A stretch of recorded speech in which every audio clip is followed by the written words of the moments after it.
But see, the scriptures say that the potter formed the clay. So what I'm about to tell you, a scripture already says this in it. He says that the potter formed the clay and it was marred in his hand, and then he reshaped it in a new image. So what we do is when we are shaping the pottery, which is the image in our mind of whatever it is that we want, it gets marred, or something in it causes static or a feeling of anxiety, which we call fight or flight. Anxiety. When we think the image, it causes anxiety. We don't want that to be the pottery we make. So that means it was marred. Got some shit. We spun it and it didn't spin right, or some shit and it didn't look right. It's crooked. That bitch ain't symmetrical and shit. The symmetry is off. All right, so instead of sitting there talking about the symmetry is off and shit, instead of bitching and moaning about the mar in the clay, just reshape it into the image of your liking. Now, the key is pottery, once it's shaped, it gets hardened, doesn't it? And it stays in that shape, whatever it was formed in. True. It becomes hardened and it stays solidified. That's what a manifestation is when it's complete. That's what it means. It hardens into the 3D and becomes a solid object. So whenever event, when you're imagining it, it's going to solidify. Well, before it solidifies, nigga, before it gets hard and solidifies, which means manifest, you want to reshape that bitch into the right correct image before it get dry. So that when it is dry, it'll be the right image. So in other words, when it does manifest in your 3D life, it will actually be the correct image that is to your liking.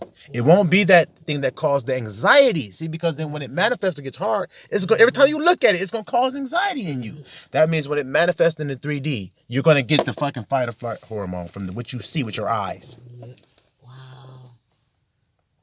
Wow. And relatable to the thing that you had mentioned in a video a while back about the wheat and shit being in the garden. I get it next week or some shit. Just get it right now. Don't before it make a bigger problem for yourself. It's the same thing. It works every way. Put it now, so mold the shit. Remold right it now. Why even complain that it was marred? It's just spinning there and you can still form it. So just reform the shit. Don't even get mad. That's cold. Just reform the shit. That's cold. Do not get mad. Don't cry over spilled milk. Just pour another glass. That's cold. Same thing with the weed, like you said. You got a nice ass garden. You got one little dandelion popped his ass in there. Bling, here I am. I want to be a weed living here too. You said, look at that one little weed. It ain't too bad. I'll get it next week.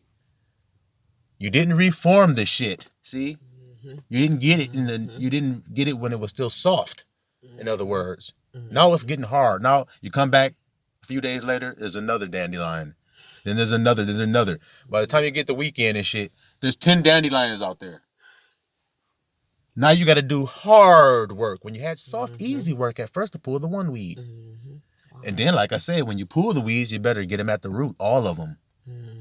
Because if you break them off being lazy and you break them off, the bitch is going to grow back. They're going to grow back. So in other words, if you got negative thoughts in your garden, which is your mind growing in there, when you see one negative thought, pull that bitch out the root. Don't wait till tomorrow, because there'll be another one. Then don't wait till 2 or 3 days to pull that, because then it'll be some more. Get it at the root now. Now, when you pull it out, you're going to leave a little circle of earth, open earth right there, if you noticed, because you pulled the root out. That means it's open and ready for something else to fall in there and grow. Oh my God. So you better put a good seed in its place, or another weed will grow in there in its place, and it would be worse off than it was when that first dandelion grew. Wow. So Abiyah is always confirming this fact with your life. You have to be, what does he say? Sober and vigilant. They think that means in the 3D. No, that means in your inner world, nigga. We are spiritual beings. We're not about the 3D. We came out of the world and the things of the world. So it's about the spiritual mind. When you go in there and you walk through your garden of your mind, what kind of thoughts are you having? Are they weeds? Do they make you feel anxiety when you look at them like a weed does? Or does it make you feel a great feeling like a rose does when you look at it, or a tulip, or a lily? Makes you feel a great feeling. Those are great thoughts then. Now your garden is beautiful. Now you can bear some fruit in there. Wow. You see? Now you can have some pottery and you can go down to the creek and get some water now. Go to the well and actually get the water out now. Instead of having the pottery with the hole in it and shit because you busted a hole in it when you was making it and said, fuck it! I can never make pottery right. I'm the most stupidest person of all time. I can't do anything right. I try, but I just fuck it, man. I just give up. Saying all these I am statements that are lies. Putting more negative weeds in. You're planting the weeds. Look, you're looking at a weed in your garden. You're so mad and frustrated about the weed. Instead of just pulling it, you start adding weeds to the garden. You start putting more weeds in there. Fuck it, I'll just put more weeds in since it's this one. What kind of stupid ass baby's kid are you? Just pull the damn thing and discard it and put a new something nice there in its place. See? Simple.